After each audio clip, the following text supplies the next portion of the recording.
And now Austin Azu joins us live on the news to discuss this further. Austin, a very good morning to you, and thank you so much for coming on. Let's get started very quickly.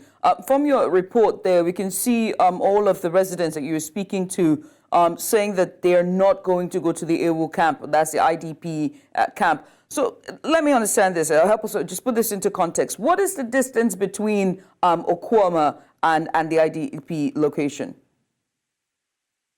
Good morning to you. The distance between Okuama community and the IDP camp in Ewu main town is very far. You're going to break it down from the land to the water before you cross over to Okuama. Okuama is an island, which is located in Ewu Kingdom. But the distance is very far, more than on the water, about 1 hour from the river bank of Oborevwori down to Okuama. Of course, you are going to pass many villages.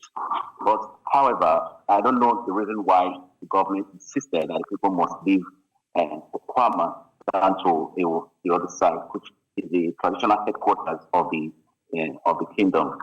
But the government have said that for the meantime, that the people need to leave the community so that they will be able to do the planning and do the necessary things that's required of them before people can go back to their ancestral home. But from what the committee had said, that it was very difficult for third parties, knowing fully well what has transpired over the time of the military siege in Okuama, what led to the killings, and so on and so forth. So the feud between the neighboring community to Okuama, you can't rule it out because there might still be some aggression from the neighboring community or communities who perceive that despite the fact that the community has been raised down, so anybody who is going there, understand, might likely be attacked. So because of the fear of the unknown, the government is saying from this point in time that it will not be necessary and be wise for any other persons to be going there to be attending to them. So they need to move out from that particular place and come to the ancestral home, the ancestral headquarters, which is the Ewu main town, so that they will be able to look after them. So the distance is quite far, very far.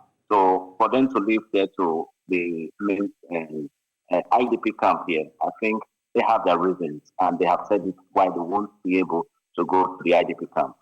Right. So now that they don't want to go to Ewu, where the IDP camp is, and they want to remain there. What is the tensions like so far? You visited there, you were with the inhabitants there. What's the tensions like? Did they talk about the clash between the other communities? Because I noticed one of the persons you spoke to sort of made reference to their farmlands being looted and their crops being stolen.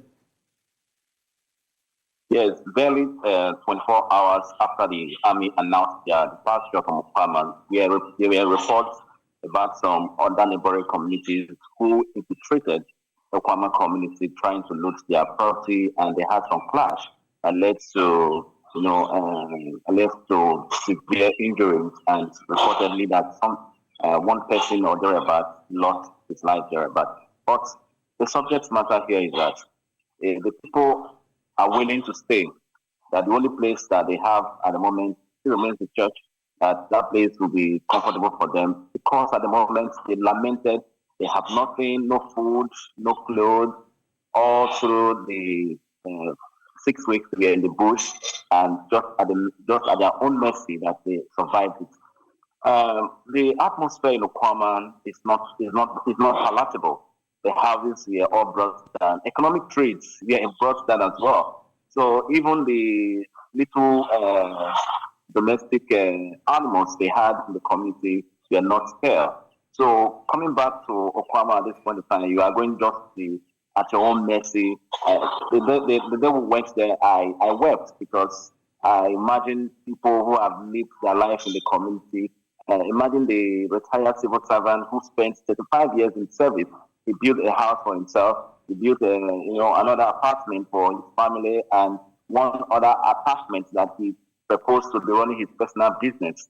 I'm very unfortunate that this man had to, spend all his life in civil service, and now he was lamenting where he's going to start from.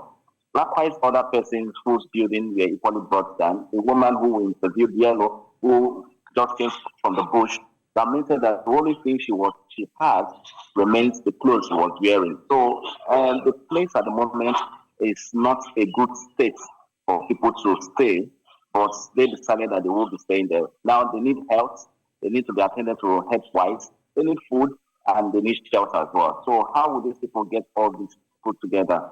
So they are the one, wearing the shoe.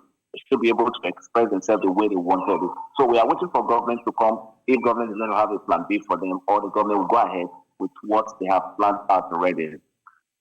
Right. Also, many thanks. You've been very steadfast with this story, and we'll continue to keep our eyes open to see as it continues to unfold. But many thanks for coming on. Appreciate you for doing this with us. You're most welcome. Have a nice day.